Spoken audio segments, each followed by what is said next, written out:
Livro do profeta Isaías, capítulo de número 43, versículos 18 e 19. Diz assim a palavra de Deus na tradução que eu possuo: Não vos lembreis das coisas passadas, nem considereis as antigas. Eis que faço coisa nova, que está saindo à luz. Porventura, não o percebeis? Eis que porém um caminho no deserto e rios no ermo. A nação de Israel estava debaixo do jugo babilônico. Os filhos de Deus estavam sofrendo terrivelmente por uma ação maligna, mas ao mesmo tempo estavam colhendo algumas más sementes que foram lançadas. E quando digo más sementes, me refiro a atitudes, posicionamentos, a situações que fizeram com que a nação de Israel sofresse agora o agravo por aquilo que havia semeado. É interessante que o apóstolo Paulo, muitos anos posteriores a este período do cativeiro, ele vai escrever a epístola aos Gálatas, e mais precisamente aos irmãos da Galácia Sul. Então Paulo escreve aos crentes aquela epístola, e ele vai lá no seu último capítulo, capítulo de número 6, nos versículos 7 e 8, Paulo vai dizer: de Deus ninguém zomba, não erreis. Por quê?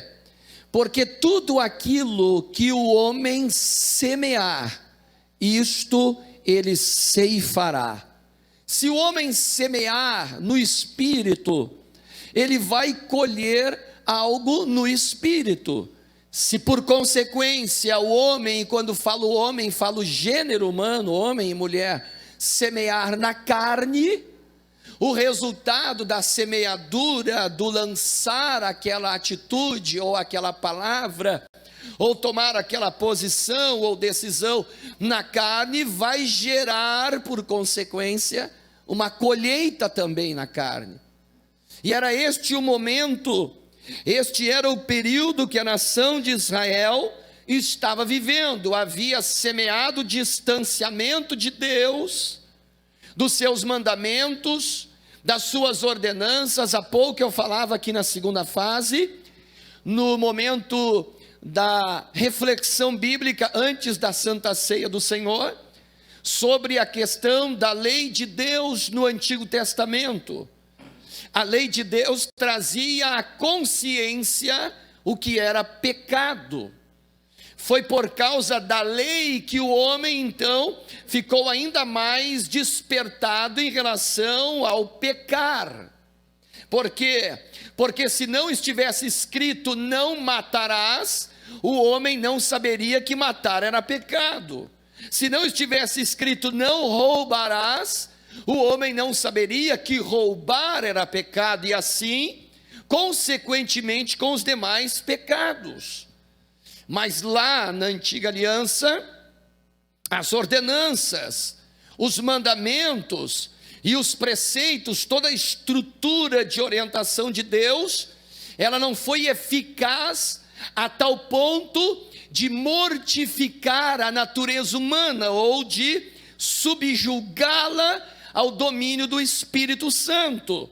Isto é tão verdade que todo o processo de sacrifícios, toda a ação que Deus havia ordenado através dos sacerdotes, todo aquele compêndio ou conjunto de situações anuais, de sacrifícios individuais e coletivos, toda aquela estrutura, ela não conseguiu trazer a eficácia permanente sobre a natureza caída do homem.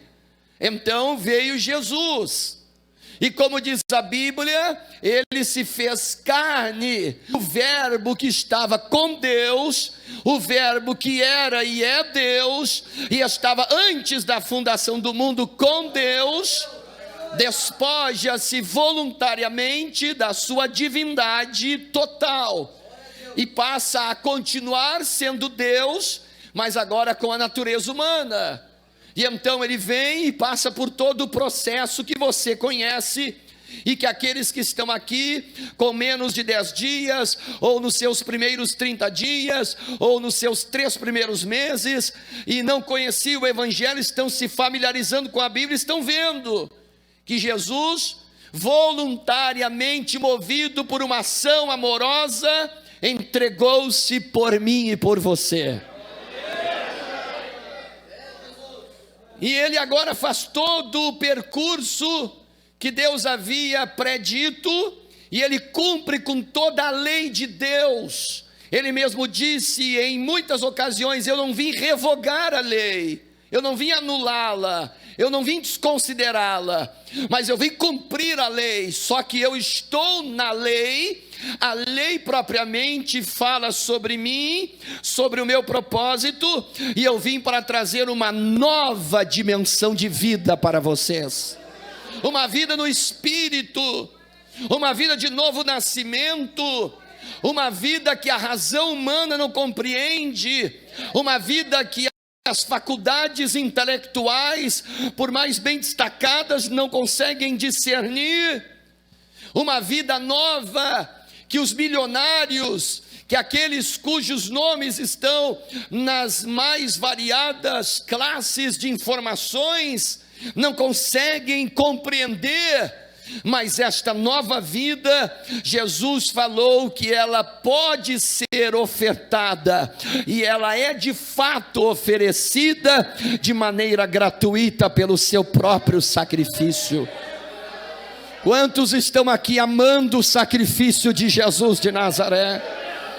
Foi por você que ele entregou-se, foi para te resgatar daquela vil maneira de viver, foi por te encontrar miseravelmente atirado sobre as ruas, sobre os becos e valados, foi por te contemplar dentro de uma cadeia ou penitenciária, foi por te ver lá na zona de prostituição, ou trancado dentro de um quarto há 3 dias, com princípio de overdose, ou oprimido pelos demônios para dar cabo à tua própria vida.